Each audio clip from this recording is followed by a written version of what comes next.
এ রাজ্যে বহু জাগ্রত মন্দির আছে। তারই মধ্যে অন্যতম হলো মেদিনীপুরের নাচিন্দা গ্রামের শীতলা মায়ের মন্দির, যেখানে দেবী শীতলা চণ্ডীকে নিয়ে প্রচলিত আছে বহু কাহিনী। কথিত আছে যেখানে শীতলা মন্দির তার ঠিক কাছাকাছি থাকতেন এক বৃদ্ধা। সেই বৃদ্ধা প্রায় অসুস্থ থাকতেন। সেই বৃদ্ধাকে একদিন রাতে স্বপ্ন দেখান মা।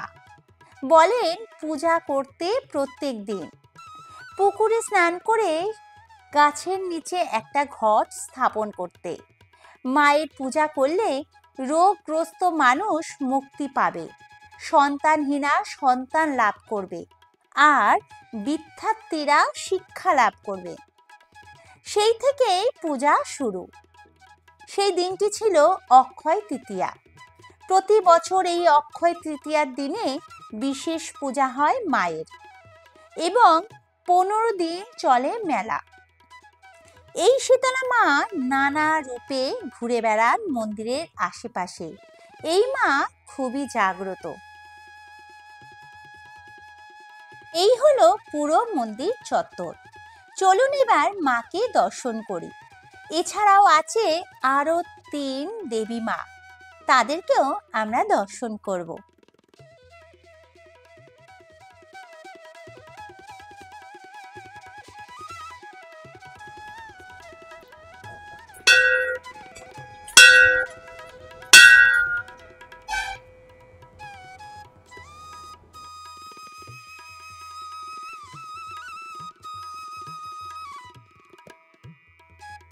চারজন মা আছেন। আচ্ছা, কালীমা, দক্ষিণা কালী, আচ্ছা দক্ষিণা কালী, তারপরে মা চণ্ডী, আচ্ছা তারপরে মা চণ্ডী, তারপরে আছে মা শীতলা, আচ্ছা শীতলা মা মেন মন্দির। আচ্ছা।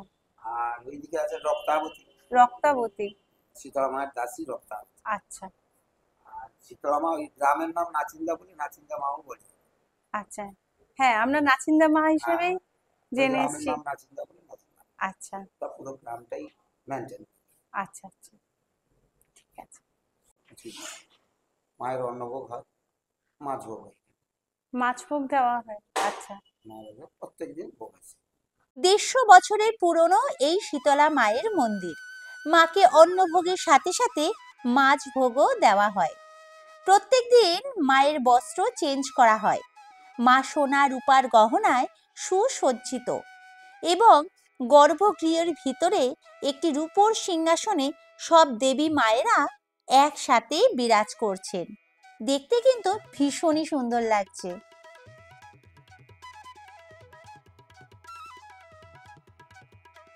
মন্দির চত্বরে রয়েছে বিশাল বড় একটি নাগচম্পা গাছ। এই গাছের ফুলগুলি দেখতে ভীষণই সুন্দর। এই গাছেই সকল ভক্তরা তাদের মনোকামনা পূরণের উদ্দেশ্যে লাল কাপড় বেঁধে যায়। এছাড়াও আছে বিনামূল্যে জুতো রাখার ব্যবস্থা। মন্দির চত্বরে ঢুকেই দেখতে পাবেন একটি বিশ্রামাগার বা নাট মন্দির।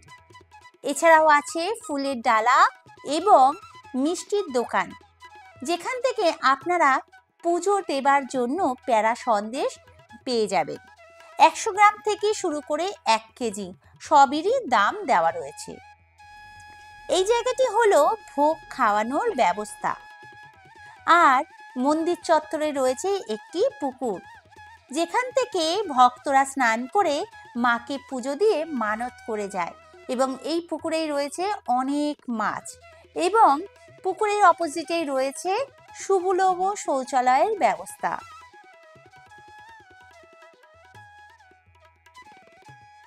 এবার বলে দিই এই শীতলা চণ্ডী মায়ের মন্দিরে কিভাবে আসবেন।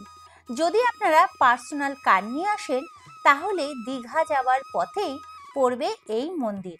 আর যদি বাসে করে আসেন তাহলে ধর্মতলা থেকে দীঘা যাবার যে কোনো বাস ধরে নেমে পড়ুন নাচিন্দা বাস স্টপে। সেখান থেকে 2 পা হেঁটেই একদম মন্দির।